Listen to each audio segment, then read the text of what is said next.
Hello, beautiful souls, and welcome back or welcome to my podcast, Rewire to Inspire. I am your host, Jessie Brown, and I am so excited to be jumping on the microphone with you all for episode number 225. If you missed my last episode, number 224, I shared with you all my top 10 pieces of advice I wish I listened to sooner. I re-listened to that episode and I really enjoyed it. I love, and I know it's my own voice, so obviously it sounds very biased, but I adore listening to other people's learnings in life. There's just something so permission-giving and empowering about learning that other people have also made mistakes and learned from them.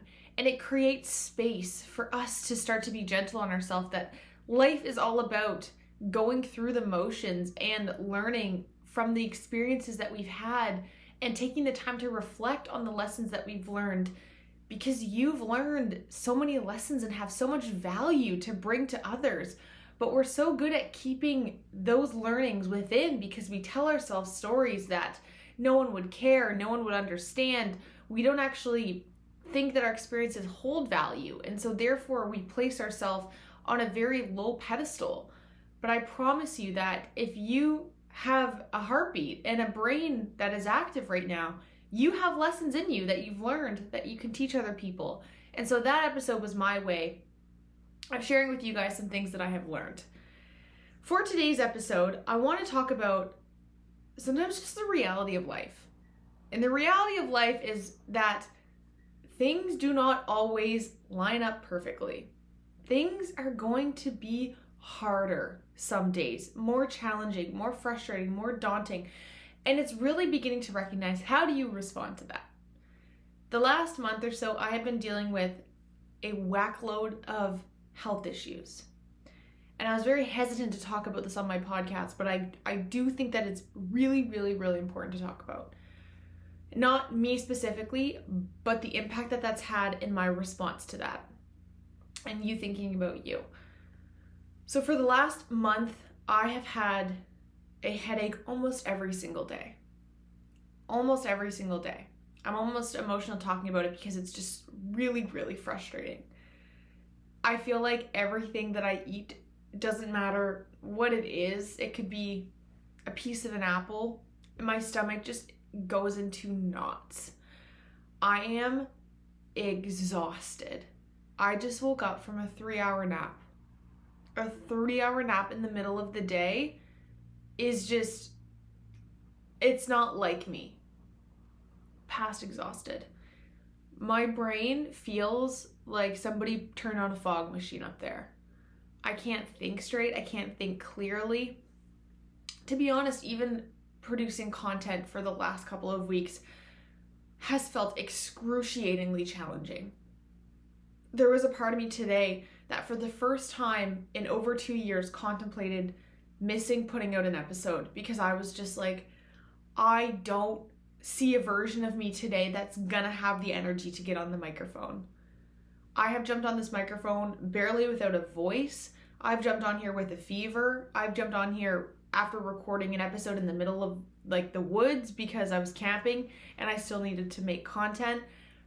I've jumped through hoops to make sure that I'm holding myself accountable to produce content every Tuesday and Thursday. My message in that is to look at the sacrifice that I make twice a week to come on here and do my podcast.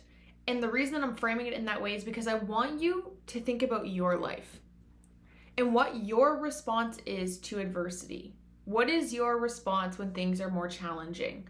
When barriers come up, when challenges come up, are you someone who just takes that and goes, well, I'll do it later. Well, I don't want to. The reason that I'm able to hold myself accountable isn't because I'm some badass, different, amazing superhero woman.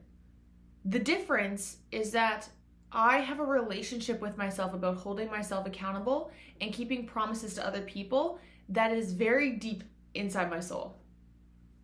I cannot miss because I made a promise outside of me that I wouldn't miss. That gives me fire and ambition. what in your life is lacking that fire and ambition, because that, my friends, is what gives me purpose. I truly believe, they say, if you love what you do, you never work a day in your life. I think that that's bullshit, to be honest, if I can be bold enough to say so. I don't think that that's true, because let me slow down. I get ahead of myself. Am I so proud and grateful of my podcast and the amount of content that I have? Yes. Does it mean that I always want to jump on here? No. To be honest, now that I'm on here, I'm happy that I'm here, because I know that I'm talking to you guys, and I know that I'm going to be proud of myself that I pushed through and I showed up, but I don't quote unquote want to be here. To be honest, I want to go lay back down. I'm feeling pulled a little bit to like go have a little cry. And again, I'm not trying to have a depressing like, oh my God, your life sucks, like you should probably figure your life out and not be on here. But that's the whole point of this episode. For you to contemplate where the excuses are showing up the most in your life. I wrote down on my whiteboard the other day, it's important to recognize the trickle effect of your actions. Sorry, it took me a minute, I don't have my glasses on. It's important to be aware of the trickle effect of your actions. If action 1, cause A, that you're doing at one point in time in the day is affecting something way later in the day, you need to be aware of that. If the reason that you haven't gone for the thing that you want to is because you're not getting yourself out of bed early enough, you're not eating the right foods, you continue to break promises with yourself. If you've been overspending money and so you don't have money to invest in the right areas, you need to look at the trickle effect of your actions. And how are they stacking against you, or how are they stacking towards you? Because everything that we do has a byproduct effect to it. Everything has a cause and action. Everything has a positive and a negative, a yin and a yang. Everything has a response to each other. And it's so common that people will ask me, how are you still thinking of content? And how are you still podcasting? And how blah, blah, blah, blah. And sometimes I'm like, I don't know, I just love it. And it's like, no, it's deeper than that. It's so much deeper than that. Yes, there's a part of me that loves it. But there is a part of me that's like, this is attached to my identity. This is attached to my mission and my purpose and what makes me happy and my future goals. I know that in the future I want to be speaking in front of bigger crowds. I know that I maybe want to go, I want to go to different provinces around Canada and talk. I want to improve my communication and effectively storytelling. I want to improve how I show up in front of people and my vocabulary and word choice and all those things. It's not by default. It's intentional. Intentionality is my favorite word in the whole world, because until you have intentionality behind your actions and your goals, you are going to be living in a world of hoping that you stumble across success. Living in a world where you hope that you stumble upon success will lead you down a very long, confusing path, which is truly why I think so many of us give up on things. There's no clear thing that you're chasing. And don't get that twisted with, we have a conclusion that we're striving towards. There is never an end, especially when this is tied to something in you, is tied to your purpose and passion. There's no end result. There's no finish line that you're trying to cross. Because as soon as you reach that finish line, the finish line theoretically should be pushed further. A new milestone should be set. I started this episode by asking you the question, if I remember correctly, like I said, my brain's been a little woo. What is your relationship when things go astray? When things go sideways? When things aren't working out in your favor? So many of us, I think, I've really thought about this concept a lot, and a lot of clients that I've had, and this could be a very bold statement, but just something that I've recognized. In adults whose childhoods were very predictable, it's easy for them to kind of stay on track with certain things. It's like they don't need as much grit, and when things are unpredictable, that's when it throws them off. They're not used to that unpredictability. But for those of us that I feel had very adverse childhood experiences, things were very unpredictable, actions, outcomes, whatever was unpredictable, our relationship with grit and with,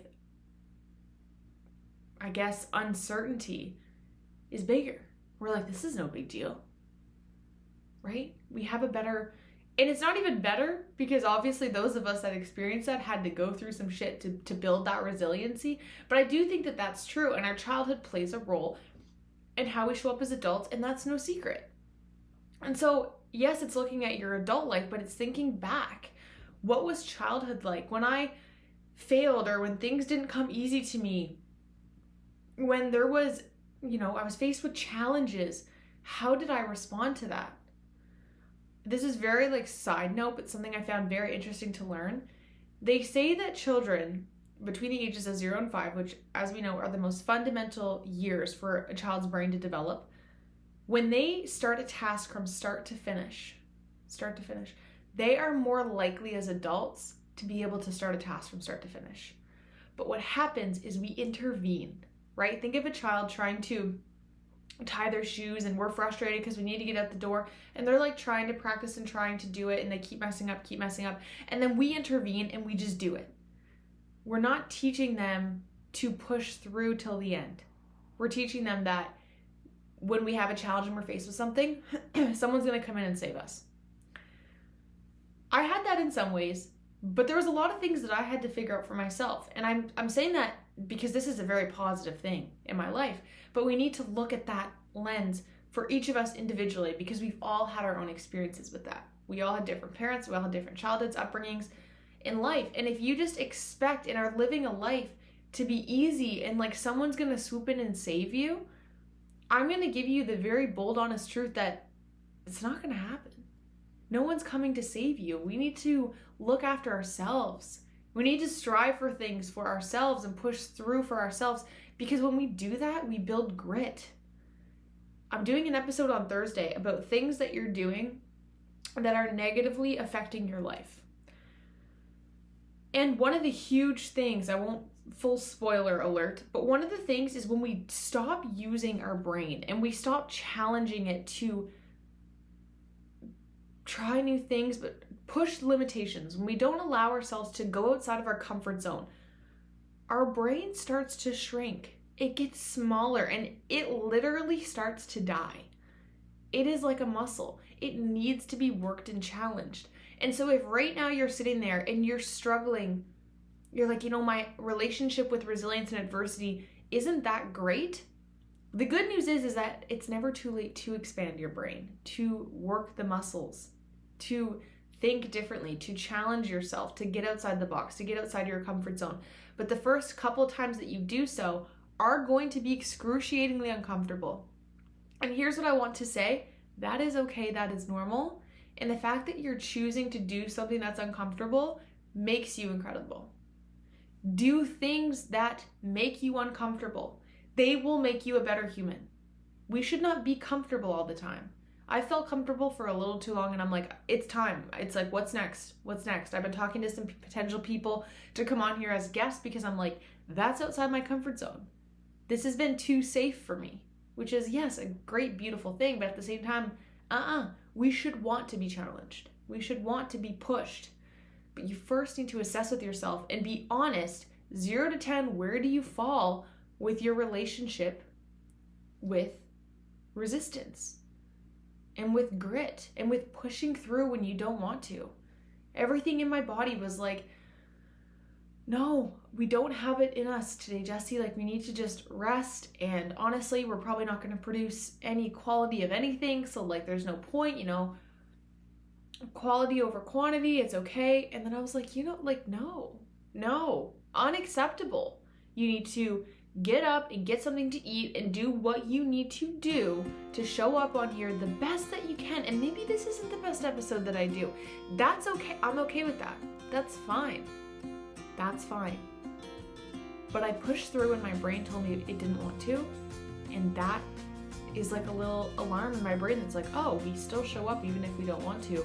Noted. Okay. So then the next time something comes up that I don't want to do, my brain, instead of just being like, meh, She's like, remember that time we did something when we didn't want to?